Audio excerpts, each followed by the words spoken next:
you're thinking about getting into trucking, you've heard it's a good idea, you want to do it, but you don't know what you're getting into. Your first year is going to be complete drudgery. It's going to be barbaric. Your first year is most likely, there's an 80% chance your first year is going to suck in trucking. You're not going to make that much more money. You're not going to make much more than you were at your regular 9 to 5, your office job, whatever you were doing before. You got into trucking because you want the freedom that comes with it. You're tired of your boss nagging you. You're tired of your coworkers small talking your ears off. You're tired of all these expectations being set on you with not much or any increase in pay. You got into trucking to travel and, to feed your family.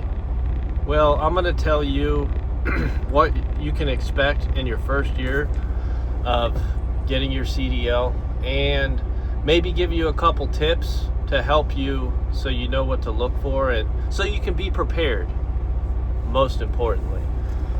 Okay, so you're probably going to a CDL school, or if you were like me, you're getting your CDL paid for by the company that you're working for, so you're not having to pay upfront costs.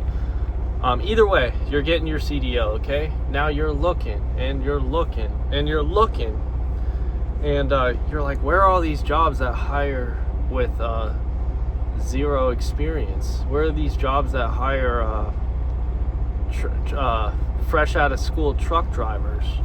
So there's a lot of them. Contrary to what people might think, there's a lot of companies that will hire you straight out of school, or if you already got your CDL through your company and they have trucks, do a year with them.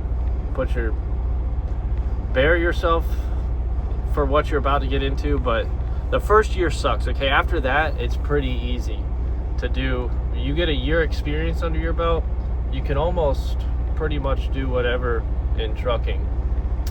Outside of a few specialty stuff. But my first year, I worked at Coca-Cola, and it was just deliveries, basically pickup and deliveries for Coke. It sucked. It was like a warehouse on wheels. Honestly, I liked working in the warehouse better than I did stocking gas stations and Dollar Generals. The managers at Dollar General is like, it's a pain in the ass, okay? You're stocking the stores by hand, doing a lot of work. It's kind of like food service, which I know a lot of guys make a good money doing, but anything, to me, like the reason I got into trucking was to drive. I noticed, like my deliveries, the area I was delivering in was far from the warehouse, and I noticed right away, like I really like the driving part of trucking. But I don't like busting my ass still. That's really why I got my CDL in the first place. Not to be handling all the freight. So I noticed that right away. I'm like, dang, I'm driving an hour, but like, I loved driving far to do the deliveries. Everybody else was like right around the terminal and like, man, you have to drive far. I'm like, yeah, but I mean, that's literally why I got my CDL. What are you talking about? And a lot of these guys couldn't fathom like going to another trucking company and not being home. When you first start, it's going to be weird that you have to like sleep in the truck or whatever, or be away from home for days at a time. And it is weird because you're used to going home every night. But the bright side of that is, you get to wake up and you're already at work. You don't have to drive to work. It saves on gas and stuff. But anyways, I'm getting off track. So in your first year, there's companies like Swift, which they get a bad rep, but they have like the most trucks on the road.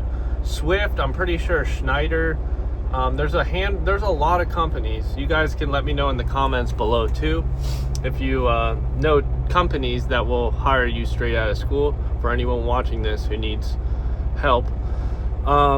Your first year, you're basically just going to be learning the ropes. Like, you learned how to maneuver the trailer, hopefully, in CDL school. But you really don't know until you get out there and do this stuff.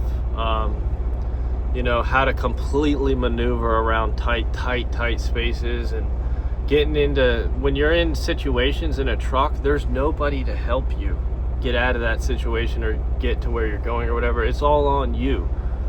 Yeah, you're gonna have a trainer with you and stuff like that, but when you're out on your own, you're out on your own. You can call dispatch, but they're not in the truck with you. They're not gonna turn the wheel for you and stuff.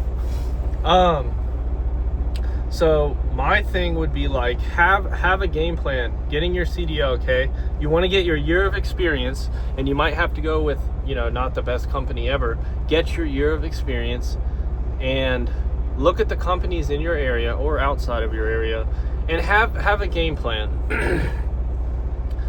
For me, it was like I quickly realized I like driving. So then after Coke, I did 1 year, so I didn't owe them any money. I did a year and I was like, I'm gone.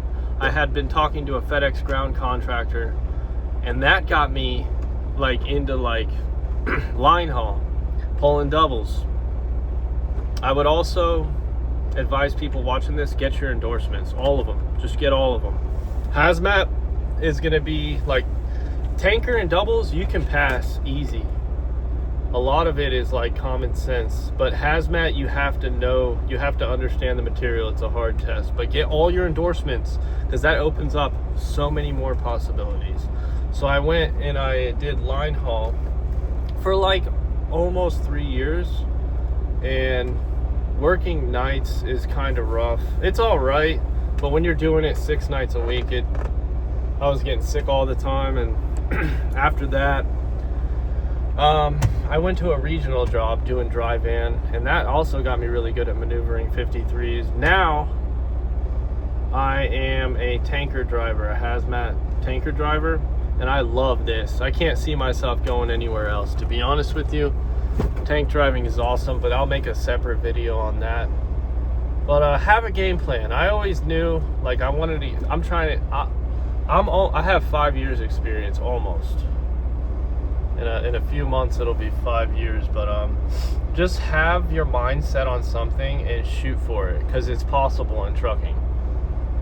Before I was a truck driver, I was working as a mechanic, and it's like pulling teeth getting any sort of pay increase or anything like that in other fields. But in trucking, it's all up to you. You usually get paid by the mile, and that's a great way to get paid. You can get paid other ways too. Different companies pay differently, so just pay attention to, are these drivers getting miles? How many miles a week? You want to get like I'd say at least 2,500 miles a week. Now you're gonna have some weeks where you're not getting that much, but just get your experience. Look at these companies. Benefits are important. A lot of people don't care about benefits, but it's important for when you get older and you have some money put away and all these other things. Like, we get a lot of paid time off at this job. We get like 20 or 25 days within like a few years, which is awesome. You're gonna want time off. It's like I said, you're gonna be in the truck for long periods at a time. And I have other videos on over the road versus local versus regional, so you can watch those. But I hope I gave you guys a good basic understanding of you know, getting into trucking in your first year of trucking. Thanks for watching. Hit the like button, subscribe if you're new, so we can keep these truck talks coming. Later.